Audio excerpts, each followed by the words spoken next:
Have you experienced as a betrayed partner that your unfaithful partner suddenly becomes extremely paranoid and jealous, maybe accusing you of being unfaithful?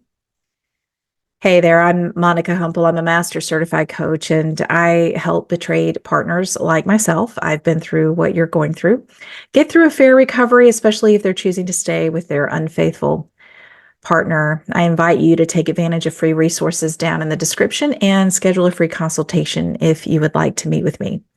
Now, if you're going through this whole strange scenario of this person you're with, they had an affair, and yet you're the one who's being watched, and they think they're going through your phone, they're paranoid all the time, and you're wondering what is happening. I think I have some theories on that, so stick around.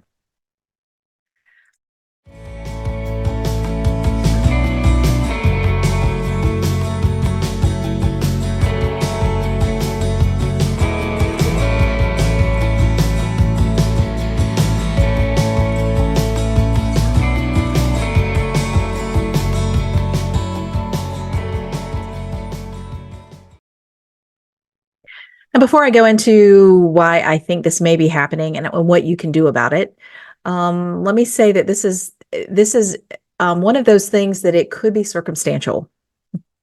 Everybody's different. So what I'm going to talk about is more of a generic possibility as to why this could be taking place.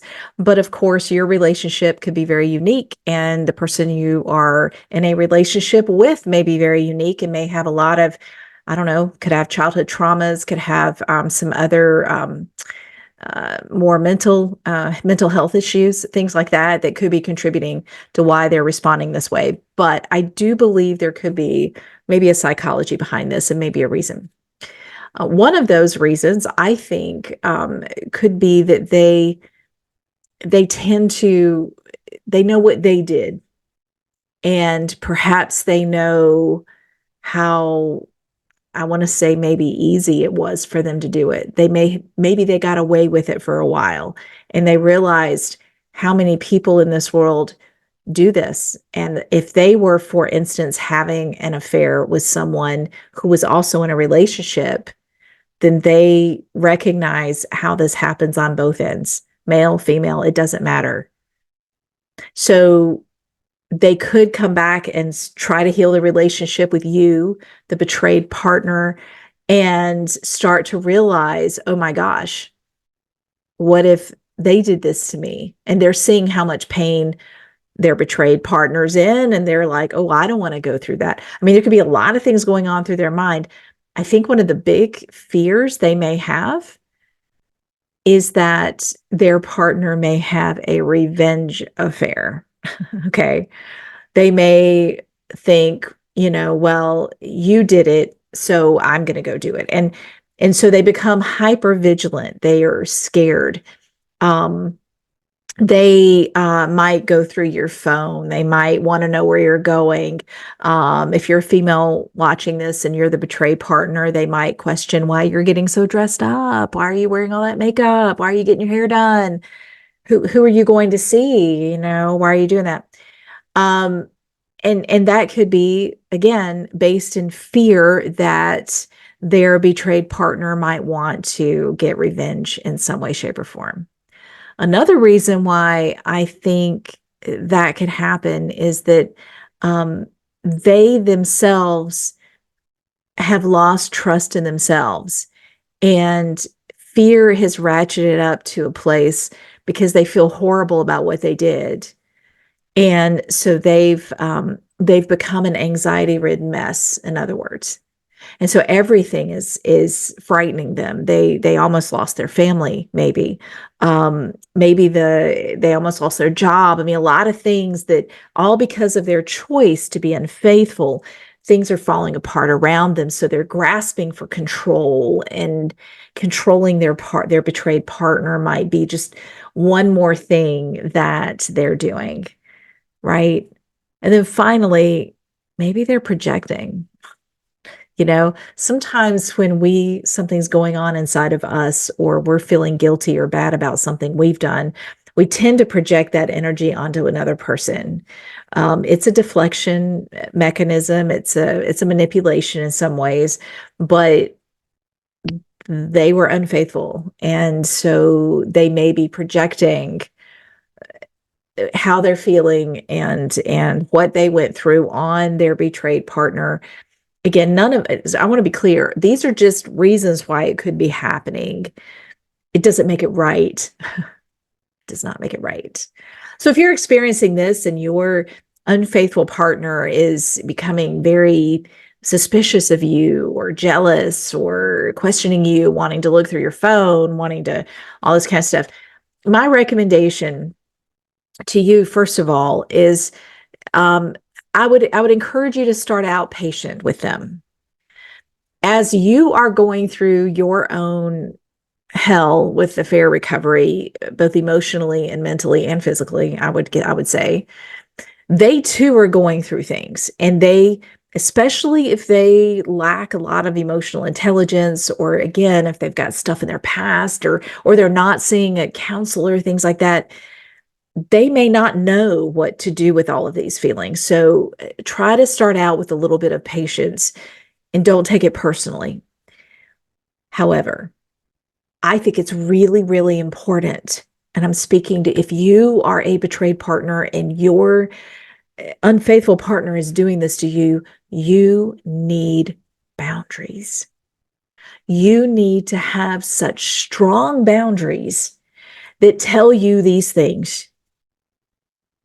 Within a committed relationship, I happen to believe that it is important that we tell our significant other where we're going and when we're going to be home. I just think that's respectful. I am a full fan of full transparency. I think everybody needs to have access. I mean, I don't understand all the secrecy, but that's me. But I think if you're going to set boundaries, you need to determine what you need.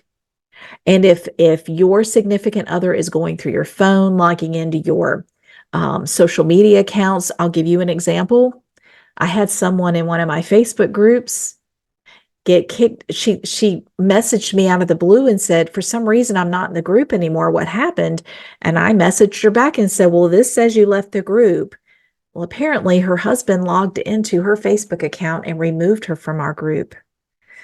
If your significant other is doing things like that, that is highly inappropriate, and you need to lock your device down. They cannot be trusted with your device, because your Facebook account is your Facebook account. Now, giving him access to see what you're doing on Facebook is one thing. Him actually controlling things in your Facebook is not okay. So your boundaries tell you that you have a right to do what you think is best, however you feel safest.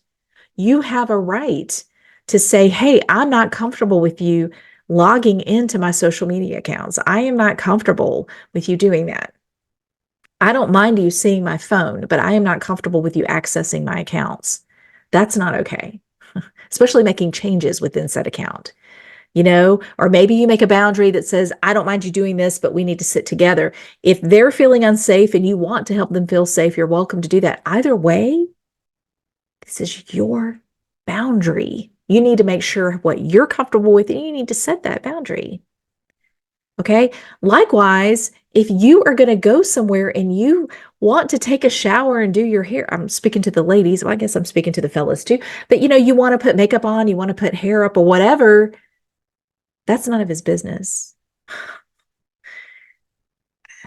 That's your body. And if you want to look nice going somewhere and he is trying to manipulate you into not looking good to go out, or trying to make you feel shame for trying to look good to go out, that is a boundary for you as well. That is not appropriate. All this to say, build your boundaries, understand what you need to feel safe in this relationship. You can give them the space to work out their junk, especially if they're in therapy. You can encourage them to talk to the therapist about it. If the two of you are in couples counseling, you can talk about this with your couples counselor and say, hey, he is being extremely jealous now, and I don't understand. He's the one who was unfaithful, not me, or vice, if you're a man, she was unfaithful, not me, whichever it is. Talk to them about it and see if you can't get some clarity. But I think there's something underneath why they're doing it. But the way you combat it is to have very strong boundaries for yourself. Let them deal with how they're feeling. Let them figure it out. If they're struggling with feeling jealous, that's something they got to figure out. You're not responsible for their feelings. They're responsible for their feelings. I hope that's helpful. And get those boundaries straightened out. And hey, look, again, we're all different. Your significant other may be carrying a bunch of junk that they've got to work out for themselves. It is not your responsibility to work it out for them. It's your responsibility to have healthy boundaries for yourself.